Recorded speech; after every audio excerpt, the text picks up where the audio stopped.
बिहार विधानसभा चुनाव की तैयारियों के बीच एलजेपी के अध्यक्ष चिराग पासवान को झटका लगा है। एलजेपी के सांसद चौधरी महबूब अली कैसर के पुत्र चौधरी यूसुफ कैसर को राष्ट्रीय जनता दल ने अपना उम्मीदवार बनाया है। यूसुफ अपने खानदान की परंपरागत सीट सिमरी बख्तियारपुर से उम्मीदवार होंगे। इस सीट से कैसर परिवार के 3 पीढ़ी को लोग प्रतिनिधित्व करते आ रहे हैं। इससे पहले चौधरी ने पिछले हफ्ते ही राष्ट्रीय जनता दल का दामन थामा था और माना जा रहा है कि ऐसा उन्होंने अपने पिता और लोजपा के 2 टर्म से सांसद चौधरी महबूब अली कैसर की सहमति से किया है, क्योंकि लोक जनशक्ति पार्टी में कैसर उन सांसदों में से एक है जो एनडीए में रहकर चुनाव लड़ना चाहते थे और उनका कहना था कि बेवजह नीतीश कुमार से कटुता बढ़ाई जा रही है। यूसुफ युवा लोक जनशक्ति के महासचिव भी रह चुके हैं और उनके अपने सांसद का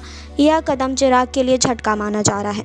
राष्ट्रीय जनता दल ने भाजपा में भी सोमवार को सेंधमारी की और विधान पार्षद टूना पांडे के भाई बच्चा पांडे को बडहरिया से उम्मीदवार होंगे। जी हां, ये इलाका स्वास्थ्य मंत्री मंगल पांडे के प्रभाव का बताया जा रहा है और भाजपा नेताओं ने आशंका जताई थी कि बच्चा पांडे अंतिम समय में राजद का दामन थामेंगे। इस बीच लोक जनशक्ति पार्टी ने दूसरी और तीसरे चरण में भी अपने प्रत्याशी उतारने का फैसला किया है और अगले 1-2 दिन में प्रत्याशी के नाम की घोषणा की जाएगी। जी हां, और अपडेट्स के लिए आप जुड़े रहिए हमारे साथ। नेक्स्ट 9 भोजपुरिया से सुरभि की रिपोर्ट।